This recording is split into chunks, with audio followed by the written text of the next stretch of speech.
요하세를 거행하는 귀한 주일 준비하면서 문득 이런 생각이 묵상 가운데 들었습니다. 나는 과연 나의 자녀들에게 어떤 아버지일까?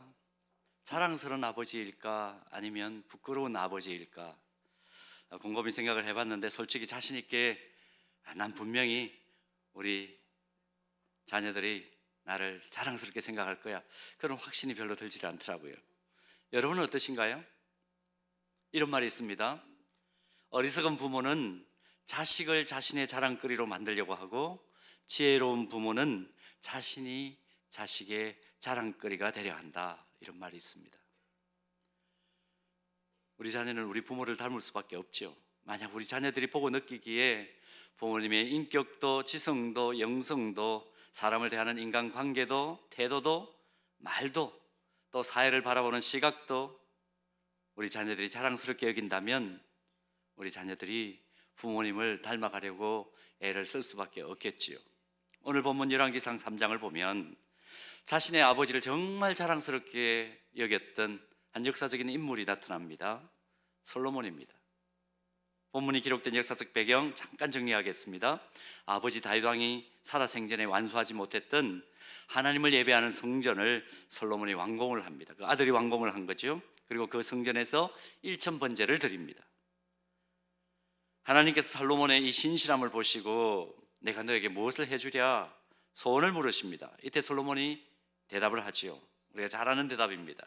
백성을 바르게 다스릴 수 있는 지혜를 저에게 허락해 주십시오. 하나님께서 이 대답을 기쁘게 여기셨다 그랬습니다. 그래서 솔로몬이 구하지 않았던 부와 기와 영광까지 더하여 주시는 장면이 바로 오늘 본문의 내용입니다. 어떻게 솔로몬이 이렇게 하나님 앞에서 하나님이 질문하실 때 얼마나 두렵고 떨렸을까요? 그런데 그 두렵고 떨리는 상황 속에서도 이런 지혜로운 대답을 할 수 있었을까? 참 궁금하지요. 그 이유가 본문 6절에 이렇게 기록되어 있습니다.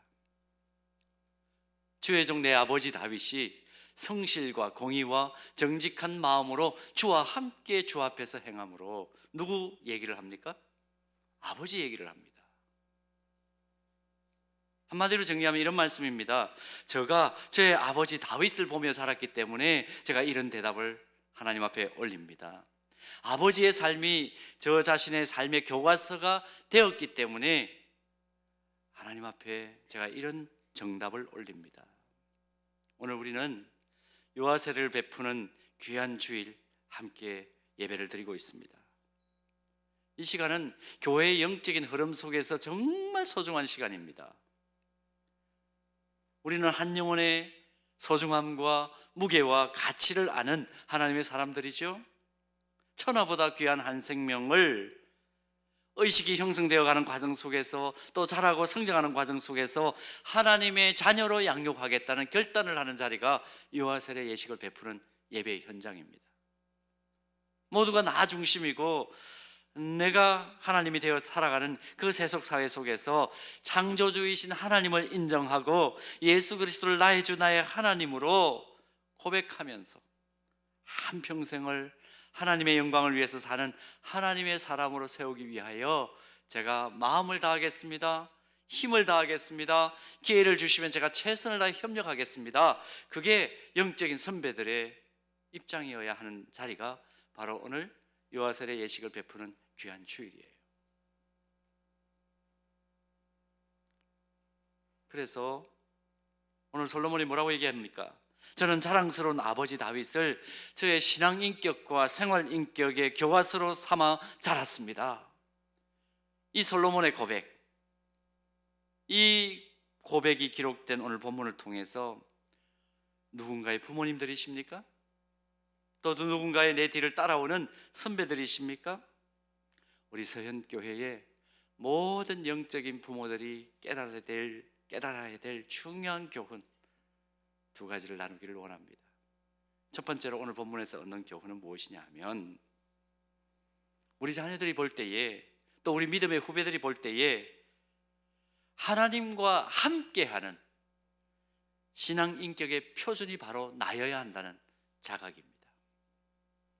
신앙 인격의 표준이어야 한다. 솔로몬은 자신의 아버지 다윗을 어떻게 평가했습니까? 본문 6절 다시 보십시오. 주의 종, 본문 6절 다시 한번 띄워주실까요? 주의 종 내 아버지 다윗이 성실과 공의와 정직한 마음으로 주와 함께 하신 것을 내가 보았습니다. 주와 함께 하신 것을 내가 보았습니다. 주와 함께. 다윗의 신앙 인격이 어땠는가? 다윗 스스로 지은 시편을 통해서 우리는 정확하게 알 수가 있죠. 시편 63편 3절에서 4절 말씀 한번 볼까요? 주의 인자하심이 생명보다 나음으로 내 입술이 주를 찬양할 것이라. 이름으로 나의 평생에 주를 송축하며 주의 이름으로 말미암아 나의 손을 들리이다. 평생을 하나님 사랑하고 하나님 경외하면서 하나님을 향해 예배드리는 것에 나는 우선순위를 두겠습니다. 다윗의 고백이잖아요.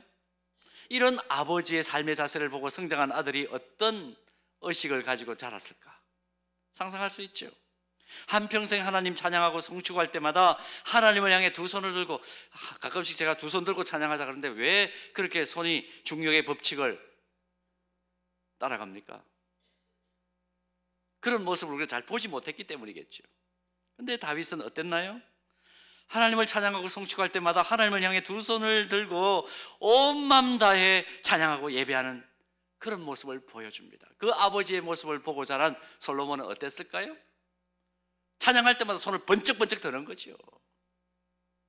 예배를 드릴 때마다 오직 예배 받으실 하나님께만 집중하는 아버지의 그 신앙 인격을 보고 자란 아들의 그 심장 속에, 뼛속에 뭐가 새겨졌을까? 우리는 충분히 상상할 수 있습니다. 지금은 대부분의 교회들이 예배당 안에 의자를 들여놓고 성도들이 의자에 앉아서 예배를 드립니다마는, 과거에는 우리 권사님들 기억하시죠? 대부분의 교회들이 마룻바닥으로 되어 있습니다. 1년 365일 교회 마룻바닥에서 예배를 드리고, 또 저희 어머니 같은 경우에는 1년 365일 그냥 마룻바닥에서 철야를 하셨던 분이셨습니다. 매일 밤 기도할 때마다 무릎을 꿇고 밤새도록 기도하는 모습을 저는 봤어요. 그림 한 장 보시겠습니까? 한번 띄워보십시오. 그림. 저는 이 그림 참 좋아합니다. 참 좋아합니다. 우리 교회에도 이런 권사님들, 집사님들 계시죠. 참 이 그림 저는 좋아합니다. 이 그림을 볼 때마다 지금도 마룻바닥에 꿇어 엎드려 기도하셨던 그 어머니의 기도의 소리가 쟁쟁하게 제 귀에 들리는 것 같아요. 저를 위해서 축복하며 기도했던 그 기도의 모습, 눈에 선합니다. 그 모습을 보고 자라서 그런지 저도 특별한 기도의 시간을 가질 때는 엎드려 기도하는 것이 습관입니다. 그렇게 기도할 때마다 훨씬 더 영혼이 맑아지고 더 빨리 기도의 깊은 세계로 들어가는 것을, 몰입되는 것을 제가 경험합니다. 얼마 전에 몇몇 목회자들과 함께 우리 미래 세대에게 어떻게 신앙을 전수할 것인가 깊이 있게 좀 논의하는 시간을 가졌습니다. 교육 전문가들이 여러 가지 방법을 제시했고요. 마지막으로 전체 토의를 했습니다. 그때 참석한 목사님 가운데 그래도 연세가 좀 연만하셨던 선배 목사님이 계셨어요. 이런 말씀을 이분이 마지막 시간에 하셨어요. 자신이 먼저 가정신방을 하면서 경험했던 일 한 가지를 소개하는데요. 신방 가서 예배를 드리는데 초등학생 아들과 딸이 있는 가정이었답니다. 함께 예배를 드렸대요. 찬송을 딱 시작을 했는데 아들 스마트폰 벨 소리가 울리더랍니다. 어떻게 했을까요? 이 아이가 그리낌 없이 여보세요 그러더니 자기 방으로 쑥 들어가가지고 설교를 거의 마칠 때쯤 나오더랍니다. 예배를 마쳤습니다. 목사님 망설이다가 이거 얘기해야 되나 말아야 되나 수없이 고민을 했대요. 그래도 교육이 필요하겠다 싶어서 그랬답니다. 야, 급한 전화였던 가보구나. 그래도 예배 시간엔 스마트폰 꺼놓고 예배에 집중해야 하지 않겠니? 이렇게 물음을 던졌대요. 물음을. 근데 대답이 이렇게 돌아왔습니다. 아, 목사님 저희 아빠도 그러는데요. 우리 가족들 다 그래요. 그렇게 대답을 하더라는 거예요. 그 다음 뭐 얘기가 필요 없죠. 그러면서 얘기를 이어갑니다. 여러분, 제가 생각할 때 지금 한국교회 장년 세대에게 우리 미래 세대를 향해 전달해 줄 신앙이 있습니까? 그렇게 묻더라고요. 모든 목회자들이. 또 얘기를 이어갑니다. 제가 보기에는 지금 우리는 미래 세대를 염려해야 할 것이 아니고 우리 장년 세대의 신앙을 염려해야 할 때입니다. 우리 부모들이 실제로 하나님이 함께 하시는 것을 믿고 그 믿음 가지고 예배드리고 기도하고 말씀대로 사는지부터 점검하면 문제는 간단해집니다.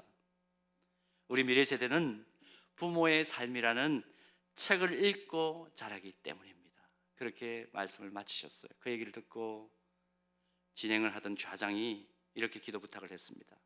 주님, 우리에게 자녀들 앞에서 신앙 인격의 교과서가 되는 은혜를 주옵소서. 우리 함께 기도하고 헤어집시다. 우리 그렇게 기도하고 그날 모임을 마쳤습니다. 자녀들의 눈은 정확하죠. 아주 정확하죠. 우리가 정말 예수님을 믿고 살고 있는지, 하나님과 동행하는 삶을 살고 있는지 가장 잘 아는 사람이 우리 자녀입니다. 자녀들의 눈을 어떻게 우리가 속일 수 있습니까? 우리 지금 미래 세대들의 눈을 우리가 어떻게 속일 수 있습니까? 이 말은 부모님들이 진짜 예수님 믿고 하나님과 동행하고 하나님을 예배하는 삶을 살면 자녀들에게 그대로 전달될 수 있다는 얘기이기도 합니다. 결국 신앙 인격은 굳이 물려주려고 애쓸 필요 없이 다윗처럼 평생을 하나님을 경외하는 모습을 아들, 딸들에게 보여주면 자연스럽게 전달되는 것입니다. 오늘 요아셀의 예식을 거행하면서 다시 한번 우리 각성하십시다. 나는 우리 아들, 딸들에게 요아세례를 베푼 가정입니까? 요아세례를 주었던 그 아이에게, 그 자녀에게 나는 어떤 아버지요, 어떤 어머니인가? 솔로몬이 고백하는 것처럼 성실과 정직으로 평생 하나님께 예배드리는 것에 우선순위를 둔 저 아버지 보고 자랐습니다, 어머니 보고 자랐습니다, 그렇게 얘기할 수 있는 상황인가? 오늘 우리 자신을 다시 한번 돌아보는 귀한 시간 되기를 소망합니다. 자, 그런가 하면 두 번째로 오늘 본문에서 얻는 또 하나의 교훈은 우리 자녀들이 볼 때 하나님 앞에서 사는 생활 인격의 교과서가 되어야 되겠다는 깨달음을 얻습니다. 본문 6절 다시 한번 볼까요? 주 앞에서 행함으로. 누가요? 아버지 다윗이 그랬다는 거예요. 주 앞에서 행함으로. 다윗도 연약한 인간이었죠.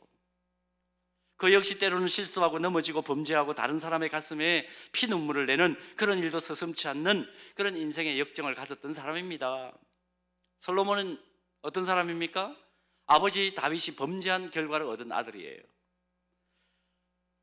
그런데 다윗은 그의 삶 속에서 범죄했을 때 철저하게 하나님 앞에서 자복하며 회개하는 모습을 보여주죠. 다윗이 밧세바와 동침하는 치명적인 범죄를 한 이후에 하나님이 보내신 그 선지자 나단 앞에서 통회 자복하면서 지은 시편 51편 10절에서 12절 말씀 보십시오. 하나님이여, 내 속에 정한 마음을 창조하시고 내 안에 정직한 영을 새롭게 하소서. 나를 주 앞에서 쫓아내지 마시며 주의 성령을 내게서 거두지 마소서.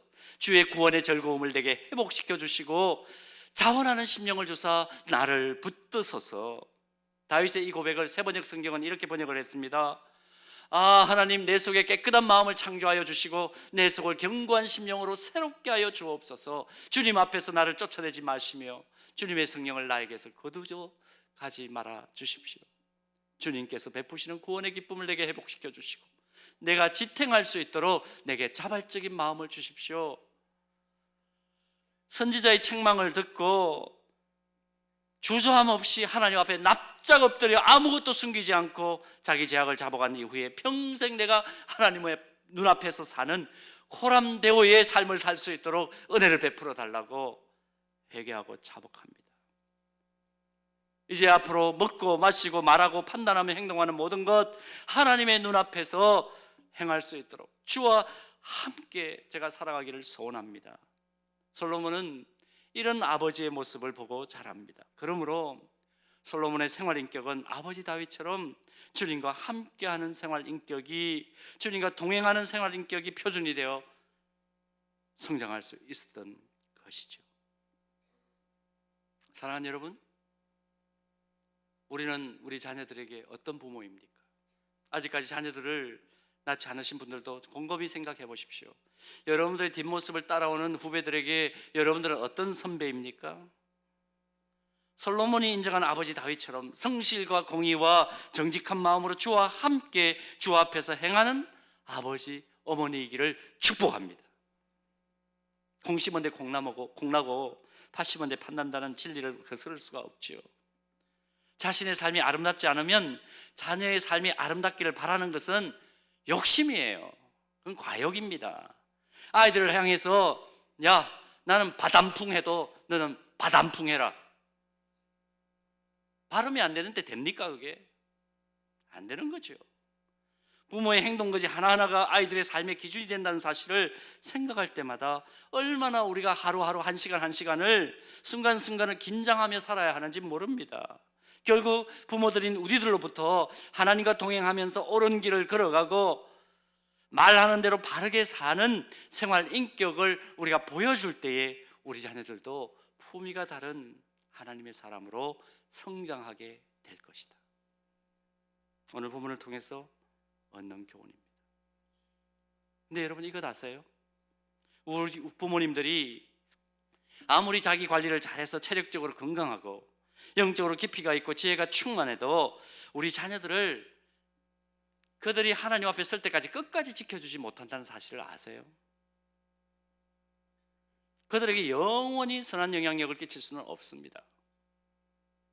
최근에는 아이가 세상에 태어나기 전부터 부모님들이 태교에서부터 신경을 쓰는 거 봅니다. 태아에게 자연의 소리를 들려주고 자연을 느끼게 해줘서 스트레스를 풀어주는 숲태교까지 있다, 그런 얘기 들었습니다. 산모와 태아의 인권을 좀 더 챙기기 위해서 인권분만법에 대한 이야기가 계속해서 관심이 된다는 얘기도 듣습니다. 모든 자녀들이 금동이나 진짜 금강석 동이인 것 같아요. 그렇게 양육받고 교육받는 새로운 양육 환경이 눈부시게 발전을 하고 있습니다. 그런데 아무리 자녀 양육을 위한 환경이 좋아지고 부모님들이 그 속에서 최선의 헌신을 다한다고 해도 결코 인간 부모는 자기 한계를 뛰어넘지 못해요. 영원히 그 아이들을 양육할 수는 없는 거예요. 그리고 현실적으로도 부모님들이 기울이는 노력에 비해서 만족할 만한 결과를 얻지 못하는 경우가 더 많습니다. 그래서 눈물 흘리고 절망하는 부모님들 많으세요. 할 수만 있다면 나는 지금 부모의 자리에서 내려오고 싶다, 부모의 자격을 누군가가 박탈해 주면 좋겠다고 그런 섬뜩한 이야기를 하는 부모님도 보았습니다. 출애굽기에 여러 부모님들이 등장하는데 그 중에 한 가정의 부모가 있습니다. 모세의 부모님을 한번 생각해 보십시오. 모세의 부모님, 자신의 목숨을 걸고 아이를 양육하려고 했지만 3개월밖에 양육하지 못하는 안타까운 사회적 구조 속에 있습니다. 아무리 자녀를 사랑하고 무엇인가를 해주고 싶었겠지만 부모로서 한계 상황에 부닥치죠. 어떻게 합니까? 모세의 부모님들 나일강에 사랑하는 아이를 띄워 보냅니다. 무슨 기도를 했을까요? 하나님을 향해서 만물을 붙들고 계신 하나님, 이 어린 생명 그냥 띄워 보냅니다. 하나님의 그 넓으신 품에 띄워 보냅니다. 우리는 어찌할 수 없습니다. 하나님 책임져 주옵소서. 그렇게 기도했지 않았을까요? 오늘 요아세례 예식을 거행하는 귀한 주일에 우리 부모님께서 하나님과 함께하고 하나님과 동행하는 결단 일단 하십시다. 그와 더불어 그들에게 삶의 교과서가 되고 신앙 인격의 교과서가 되기로 결단합시다. 그와 더불어 하나님께 우리 자녀를 전폭적으로 맡기는 그 일에 자신을 드리게 되기를 바랍니다. 우리가 다 할 수 없습니다. 주님만이 내 자녀를 책임질 수 있습니다. 특별히 이번 주 목요일 수능 시험입니다. 아무리 사랑하고 애지중지해도 시험 대신 쳐줄 수 없잖아요. 대신 내가 그 시험지 보고 야 답은 이거야 1, 4, 3 찍어줄 수 있나요? 못합니다. 주님, 그 자리에 내 인생에 함께 해주셨던 것처럼 내 아들에게 내 딸에게 그 자리에서 함께 동행하시고 하늘지에 부어 주옵소서. 그것밖에 할 일이 없어요.